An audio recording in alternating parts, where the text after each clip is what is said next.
And it looks like we are now live. Welcome back to another Tea Time with Terry Ann. I am Terry Ann Porter, Life Coach, TA. Today's episode of Tea Time, before I get started, got my teacup. My cup today is filled with, with green strawberry tea. I have no idea where I got it. A friend brought over a bunch of teas one day, said, I think you might like one of these. I love this. It's a loose tea.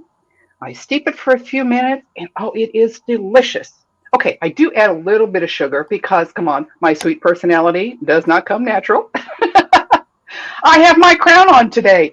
I was recently in Las Vegas. They were doing a Princess Diana exhibit. I got my Princess Diana tiara. I am now officially Princess Terry Ann. And today I want to introduce you to a wonderful woman I've recently met. And let me tell you, we connected immediately when I saw what she does.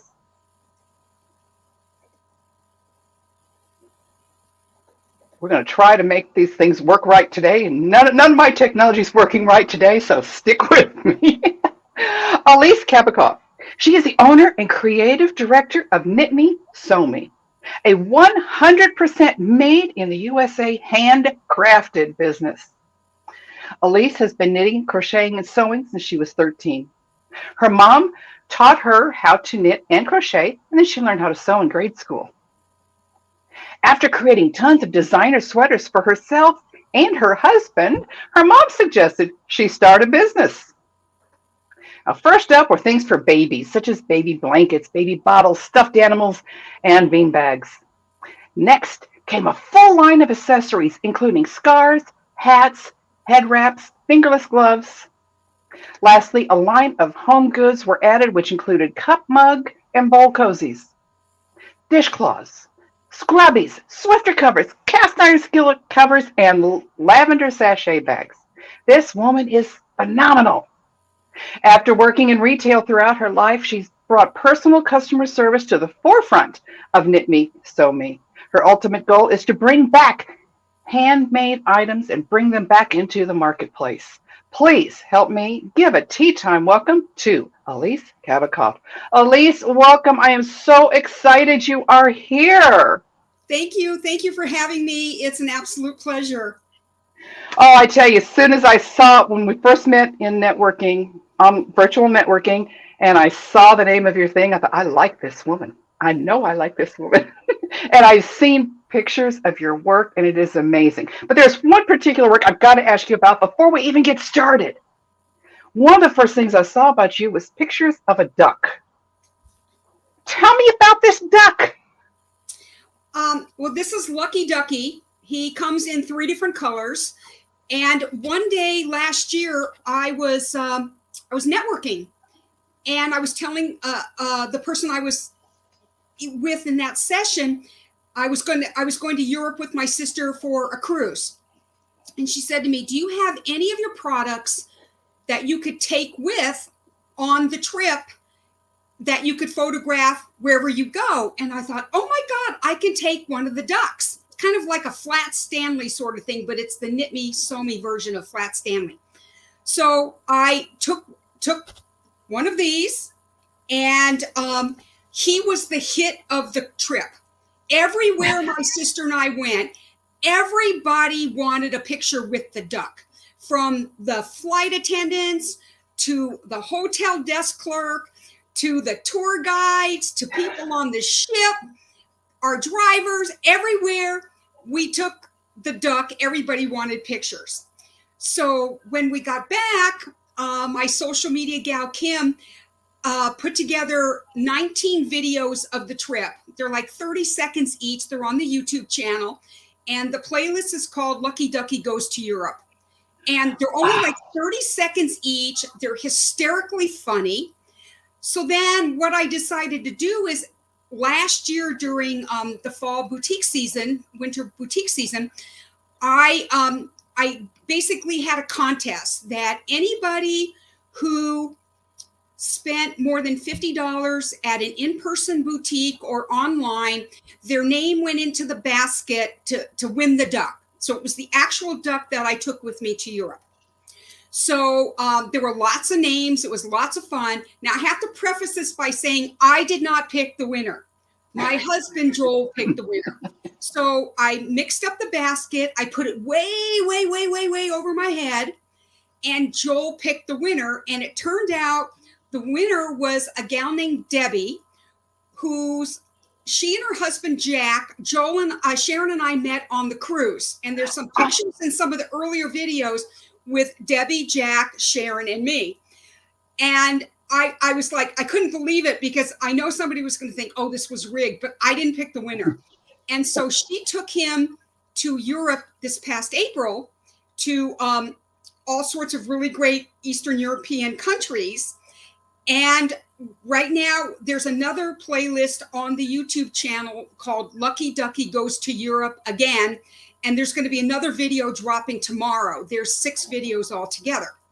So I am going to New York in a couple of weeks with my sister. And we're going to the US Open Tennis, and we're taking Ducky. So Ducky is going to be going all over New York. And so look for another playlist of Lucky Ducky Takes New York coming after we get back. Oh, how wonderful. Yeah, and people have been purchasing ducks, and they've been taking them all over the place. And I'm starting to get photos, and I'm hoping anybody who buys a duck that they'll take it on a trip and send photos or a video because they're, I want to put them on the YouTube channel, Adventures in Lucky Ducky Land. And so that's how the duck came to be. I mean, it was just one of those things that just took off, and, I'm just running with it. Oh, how fun. I love that. It made me think, we just got back from Vegas, and I thought, after I remembered your name, I thought, why didn't I take my bear with me? Or a duck. Oh, a duck. I don't have a duck. When I knit crochet, for me, it's bears.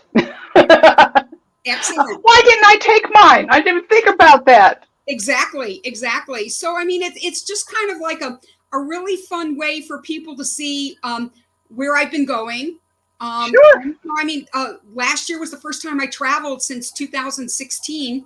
So, and then a year from August, from this month, my sister and I are going on another cruise, and we're gonna go to Norway and a whole bunch of places that we didn't go last summer.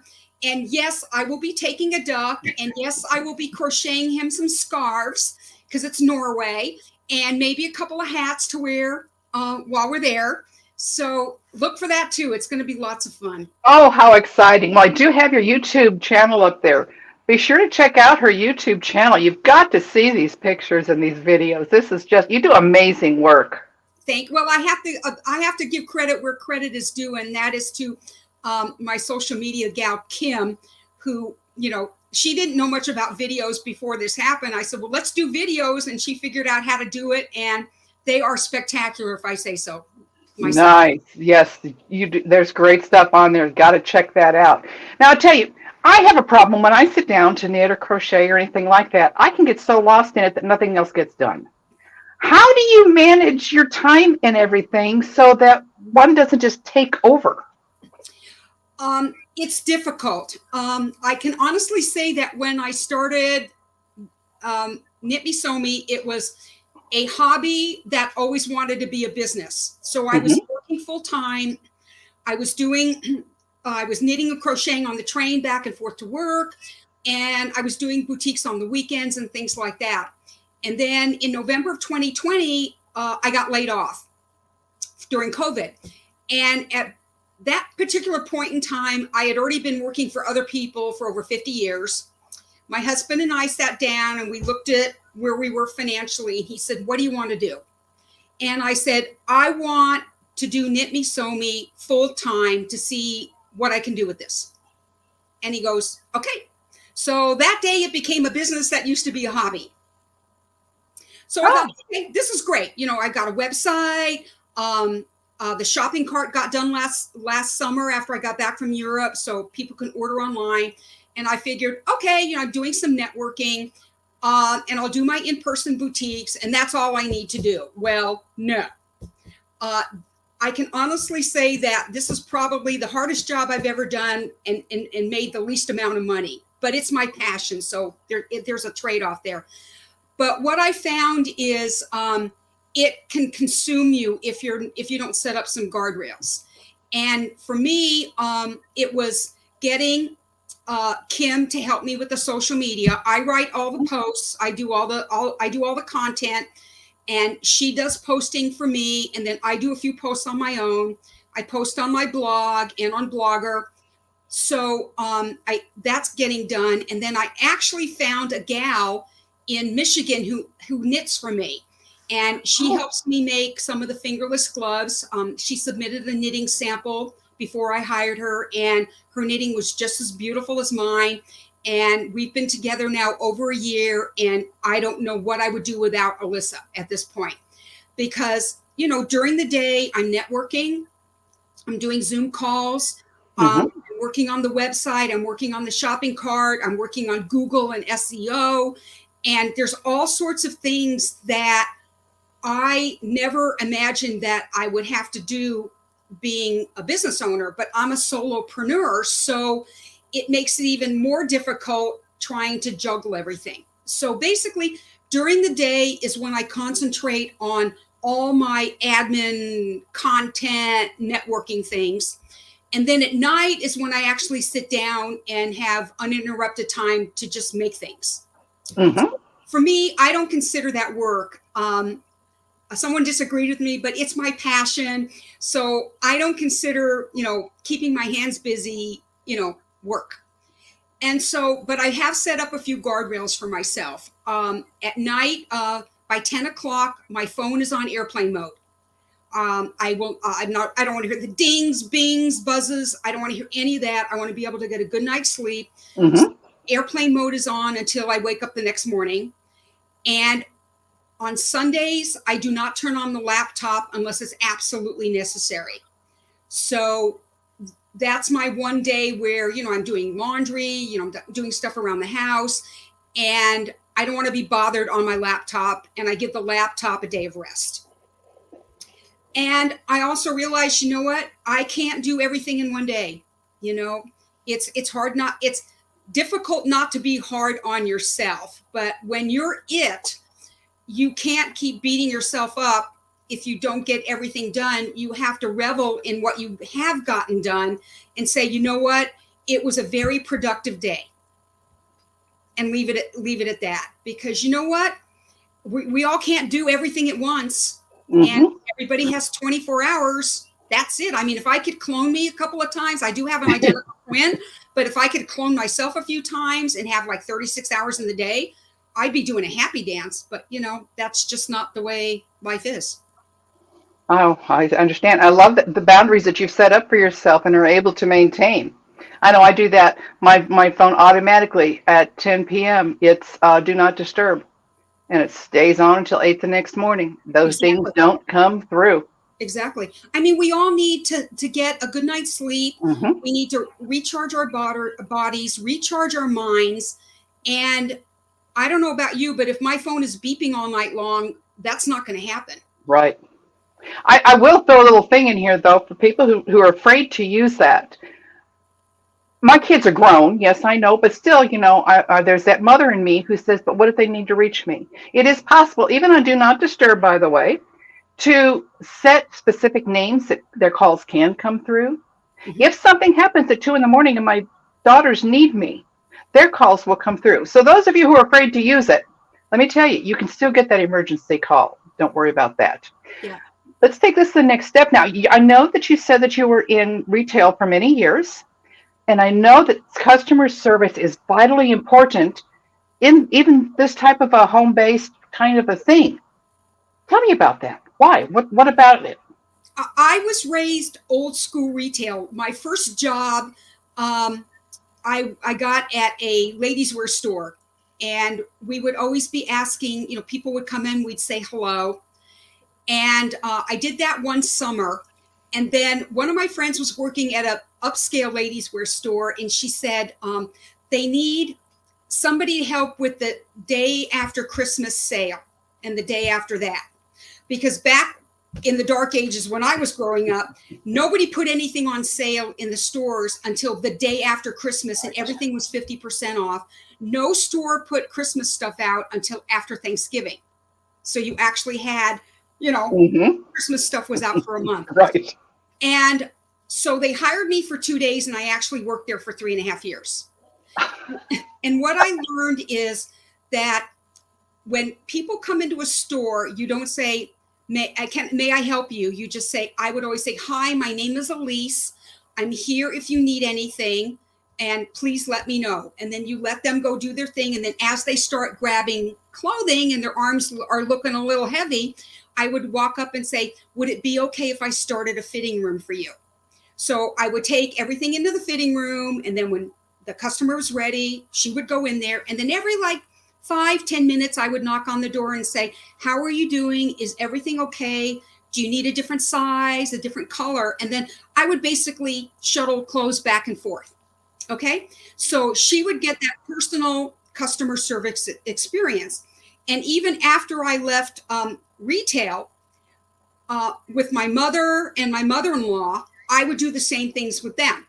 So when we were in New York visiting my mother-in-law, when she was still alive, she said, I want to go shopping. And I said, okay, let's go shopping. So I walked right up to the cashier and I said, I'm going to be helping my mother-in-law and I'm going to be bringing things in and out. And I said, and when we're done, we'll bring you everything we want to purchase. Okay. So the gal kind of looked at me kind of flabbergasted, and I just was running back and forth with helping my mother-in-law try things on because she was, a little older. Mm-hmm. Same thing with my mother. She wants to go shopping. Okay. I'm your personal shopper. Oh, nice. And so what I've done is I have transitioned that into Knit Me Sew Me, because now when you go into a department store, you'll be lucky if you find anybody who can help you. And unless you're at the personal shopper section, if they even have those anymore, I don't know. But, I can't tell you how many times I've tried things on and I've literally grabbed my purse and gone out in the clothes from the store to find a different color or a different size because there's nobody there to help. And so I think that's unacceptable. And I think, people are used to that, but I want them to get used to something else, something better. So when you come to a boutique where I am, you will get hands-on personal customer service. I'll tell you everything about everything in the booth. I have mirrors. You can try anything on that you want. And one thing I learned from working retail is you never, ever, ever tell somebody that something looks good on them when you know it doesn't, because 100% of the time they will return it. So instead of saying, oh, that looks really bad on you, I'll say, you know what? I have another style that I think might look better and maybe a different color sort of thing. Oh, good. And that's the way I help my customers. So if somebody orders online, they have a question, my phone number is there, my email is there. People pick up the phone, they call me if they have a question, and I answer the question, because I want everybody who shops with Knit Me Sew Me to have that personal customer service experience. And maybe if enough people do it, they might expect it other places and things might change a bit. But I'm not one of these people where you walk up to my booth and I'm behind my table and I'm just reading. That doesn't fly with me. Oh, I can definitely see that. It's just from the bits I've seen of you, that customer service, just even our conversations, comes through so well. Thank you. Do you ever get overwhelmed with all of this going on? I mean, here you are working this, you've got a husband, you've got to maintain your house, you've got these boutiques. That can be a lot. Do you ever get overwhelmed? Yes. Not as much as I used to. The last big meltdown I had was in December when I was looking for something in my kitchen and I couldn't find it and I started throwing stuff on the floor. Oh, good to know I'm not the only one. My husband was like, what the heck's wrong with you? And I actually just sat down and started crying. And I thought, you know what? That's part of not being too hard on yourself. It's really important because I have a calendar. It's all in pencil. it's just a regular paper calendar. I'm old school. And if things don't get done, I move them to the next day. But if things are like piling up on me, I'm like, you know what? I got to go outside for a little bit. I got to take a walk. I got to make something to drink, like some tea or, flavored water or something, just to get away from it for a second, because luckily for me, I have 2 people who help me. So that makes a big difference. But yeah, even with the 2 people helping me, sometimes I feel like I'm just overwhelmed. But that's part of being in business. I mean, it's not gonna always run smoothly. It's not going to be peaches and cream, and you have to, know that there will be times when, you have a really crappy day, and it's like, you know what? Today's a crappy day. Tomorrow's going to be better, and look at it that way instead of like, oh my God, this day was crappy. Tomorrow's going to be crappy. And it's like, no. Right. Now, once your head hits the pillow, it's a reset. Oh, I like that. When your head hits the pillow, it's a reset. Did you find it hard in the beginning to start to ask for help? I know for me that becomes very hard sometimes, and I hate to be this age before I finally realize it's okay to ask for help. Yes. And actually, the 2 people who helped me, I got through referrals on the Alignable networking really? platform. So somebody recommended Kim, and then somebody recommended Alyssa. But what I've also found about Alignable is I have found a lot of, there's one of the groups is called the Women Business Owners Group. And I have made so many phenomenal friends from this group. I can call Natalie, I can call Karen. There's a whole list of people I can call and just say, or I could call my sister too and say, gosh, golly, and gee whiz, this day's in the dumpster. And so, but I've also met service people. Like there's this one guy named Rob. He has been so helpful to me with SEO in Google. So I took 2 of his networking events that were only supposed to be an hour. Each one of them turned into 2 hours. And he didn't talk in techie speak. He talked in actual English. And he's also done 3 one-to-ones with me. And we just did one on Monday because I had some questions about Google. He doesn't charge me a dime. He even said to me, he said, I can't believe how much you're doing. You're doing phenomenal. But there's some things that need to be, tweaked. And he helps me with that. Anytime I have a problem, I message him. I said, it's your favorite student. Do you have time?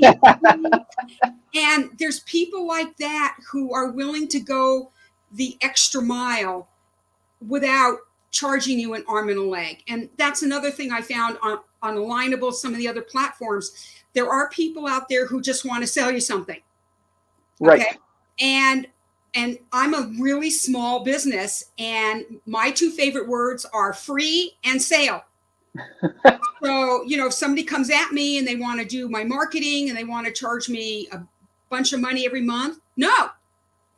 So I think I've managed to do okay with Kim taking care of what she takes care of. We work really well together. She's funny. We just have a great relationship. And that's how, you find help from where, other sources. So there's all sorts of people you can call, for at least I can call and say, I just need to vent for a few minutes. I'm having one of those days. And I might call you. You never know. Everyone needs that. They need that one person they can call and say, my daughter's really good at this. She's the one who taught me this. She'll call and she'll say, Mom, I don't want you to fix it. I don't want you to tell me what to do. I just want you to let me vent. Just listen.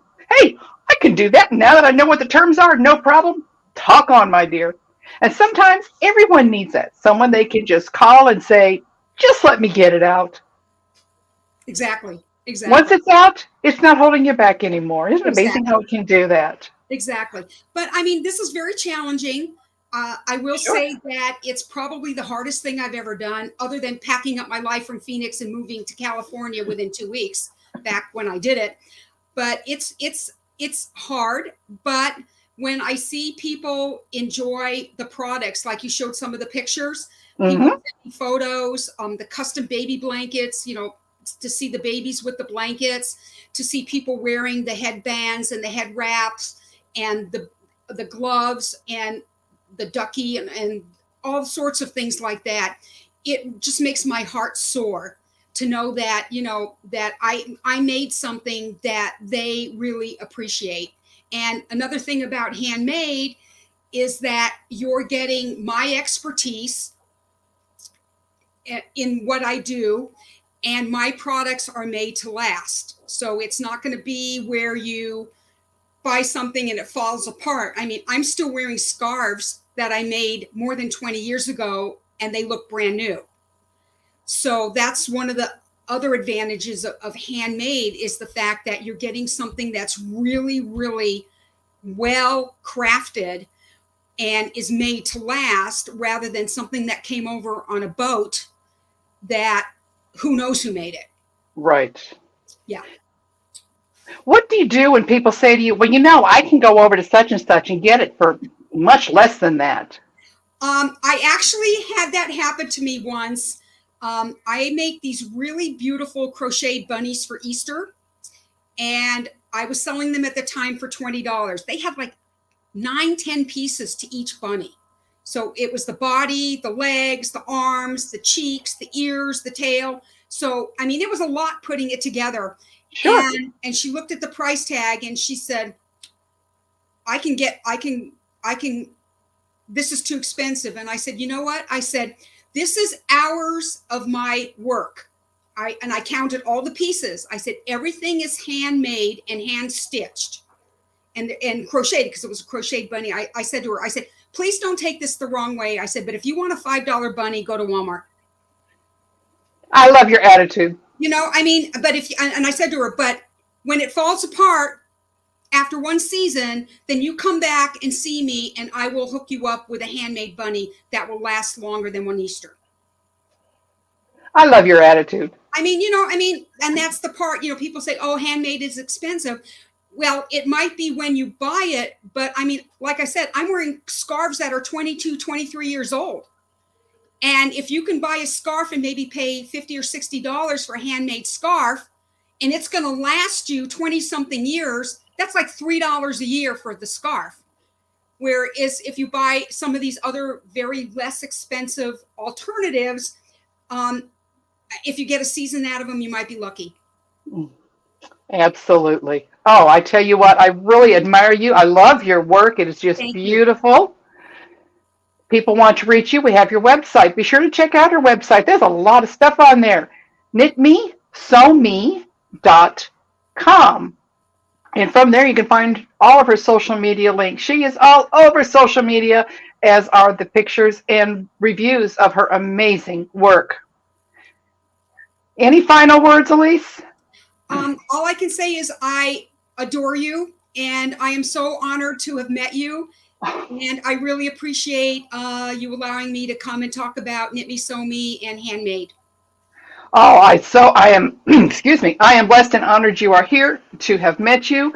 Please reach out, look at her website, watch her beautiful work, go to YouTube and see where Ducky is today. And until next time, remember to sit back, relax, have a sip of tea, and maybe do a little bit of knit and crochet. Until the next tea time, I hope that your week and your day is terrific.